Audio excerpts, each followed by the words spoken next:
Welcome back to Whiteboard Finance. My name is Marko and I'm the man. That's all you need to know. This is the best finance channel on YouTube. Thank you so much for coming back.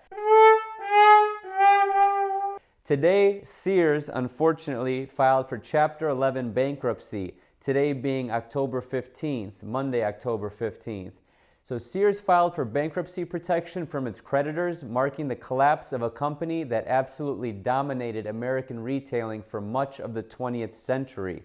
Sears filed Chapter 11 bankruptcy in U.S. bankruptcy court, and it reached a deal with its lenders that will allow the 125-year-old company to keep hundreds of its stores open right now. So Sears' CEO, Edward Lampert, who is actually their biggest shareholder, stepped down as CEO. He was a hedge fund manager that kind of merged Kmart and Sears back in 2005, and he also ran the company as CEO, obviously, as it racked up losses and closed hundreds of stores in recent years. Sears said it would close 142 money-losing stores by the end of this year, in addition to 46 stores that are supposed to be closed by the end of this month.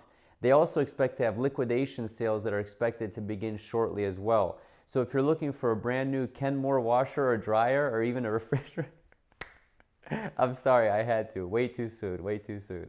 Currently, the company employs about 687 operating stores as part of the Sears and Kmart brand, and they employ about 68,000 people. So let's look at the quick numbers as part of this bankruptcy. Sears owes its lenders and bondholders more than $5 billion, and interest payments alone, just interest, are costing Sears $440 million a year. $440 million just in interest. That's insane.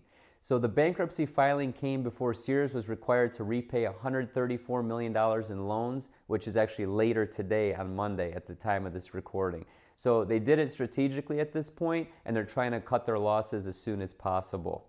So Mr. Lampert, the former CEO that I mentioned earlier in this video, thinks that it's possible to reorganize 300 of the most profitable Sears stores and kind of turn them around. However, there's also the possibility that these 300 stores could be up for sale as well.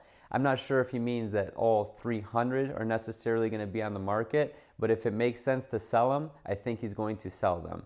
The liquidation of the 142 stores that I mentioned earlier is expected to recap approximately $42 million in net proceeds, which will be used towards paying down the new money portion of the bankruptcy loan. So I thought that they could get a little bit more for 142 stores, but I guess 42 million is what it comes out to be after all the repayment. So this is kind of interesting. Let me read this verbatim, and I'll give you guys a snippet on the video here.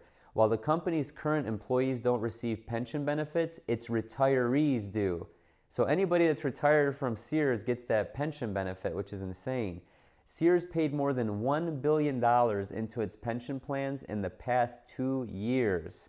The plan that Sears and its lenders agreed to over the past week isn't unfamiliar. So a lot of retailers in the past that are being hit by this retail apocalypse, or this Amazon retail apocalypse, whatever you want to call it, they've tried Chapter 11 in the past, some with success. If you guys remember Gymboree or Payless Shoe Source, they've emerged from bankruptcy protection and they're still operating. But if you remember stores such as Toys R Us or Bon Ton, you can see what happened with them when they filed for Chapter 11. They don't exist anymore. So what I learned when doing research over this video, I learned that when a company seeks bankruptcy protection, it must receive a judge's approval to cut any checks or make any decisions regarding its path moving forward, including paying its employees. So that's kind of scary, especially for my buddy who's a manager at Sears.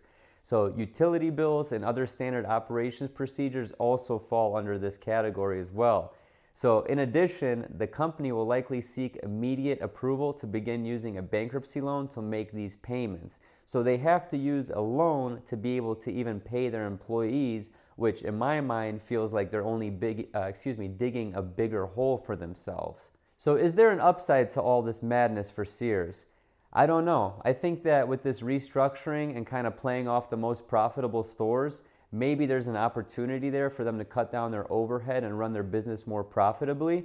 But in the long term, I can't see this being a good thing because I kind of associate Sears with brands that I just don't buy or use anymore, like Die Hard and Kenmore and things like that. I prefer Samsung or something else for similar price and higher quality. So ultimately, I think Sears, they once dominated the market, and now they're running just an antiquated business model with the way their sales catalog used to work, and they're trying to apply it to the online space, and it isn't it. It isn't Amazon, so to speak. Another shining light for landlords, actually, if I'm a landlord that owns a mall and I signed a lease with Sears like 10, 20 years ago where their price per square foot is super small, let's call it $3-4 a square foot, I'm ecstatic that Sears is going out of business so they can get out of my big space and I can get in a more creative, modern, profitable tenant who I can charge a much higher lease rate to. But on the other side of that coin, if I'm a landlord that owns like a retail plaza or a strip center in the middle of nowhere, like a more tertiary market or in the Midwest maybe, I'd be shaking in my boots because I'm losing my big anchor store that brings, a decent amount of foot traffic to my retail plaza. So there's two sides to that coin. It all depends on what side of the coin you're on. So thank you so much for watching this video. I really appreciate your support. Please subscribe, please share the video or the channel in general with a friend. I work very hard to make these videos. Thank you so much, you guys, and have a prosperous day.